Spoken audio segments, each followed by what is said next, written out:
পেয়েছি। এই ভাইয়ের ক্যান্সার ছিল, আপনার তেল অ্যান্টি অয়েল ওয়াটার ইউজ করাতে এবং প্রার্থনা রিসিভ করাতে 1 মাসের মধ্যে ক্যান্সার থেকে আজাদ হয়েছে। হালেলুয়া।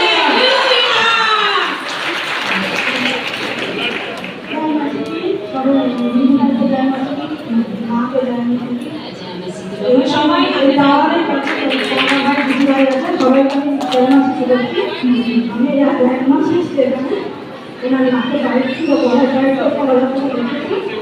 আমি ডাক্তারের যত্ন নিয়ে গেছি আমি তারপরে দিদি করছে তখন আমি ডাক্তারের কাছে নিয়ে গেছিলাম, পাইপটা খুলে দিয়েছি। পাইপটা আমার একটা এক্সরে করতে দিয়েছে, এক্সরে পর পাইপটা খুলে আমাকে আমার 2 তারিখে নিয়ে যেটা খুলে দিয়েছে, আমার 8 তারিখে ডেট দিয়েছিল। ওরা একটা ওর মিটিং ছিল, তো বড় বড় ডাক্তাররা এসে মিটিংয়ে বসে দেয়, ডাক্তার তো অবাক হয়ে গেছে ওনাকে দেখে।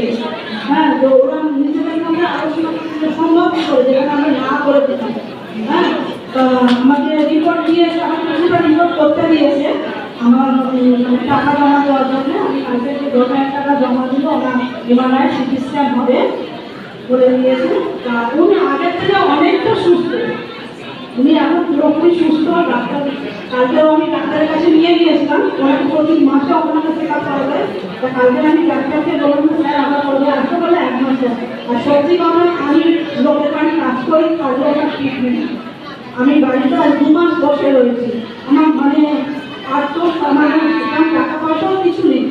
হ্যাঁ, আমি যা লোকের বাড়ি কাজ করে ওনাকে ট্রিটমেন্ট করাই, ওদের ওনার চলবে। তার এই 2 মাস আমি বাড়িতে বসে আমার কীভাবে চলে গেছে আমি নিজেও পেতে পারছি না। আমার মধ্যে টাকা পয়সা কিছু নেই।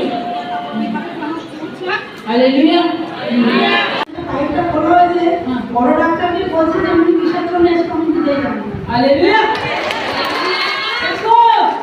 ডাক্তার কি ডাক্তারের ভাব বসে আছে ইয়েসু। আমরা ইয়েসু মাসিহ কি নামটা কি জানো? নাম হচ্ছে হলো আমাদের পিতা, আমাদের জীবিত ঈশ্বর, যে আমাদের এই মৃত ব্যক্তি হয়ে গেছিল। এনার ঘটনা অনেক আছে।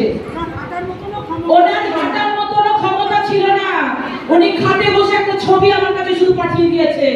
আজকে অনেকে না ক্লান্ত হয়ে পড়ে, দিদি প্রার্থনা দিল না, দিদি তো বলে দিয়েছিল, দিদি তো প্রার্থনা দিচ্ছে না, প্রার্থনা দিচ্ছে না। কদিন ফোন করে প্রার্থনা দিয়েছি, দিয়েছি প্রার্থনা।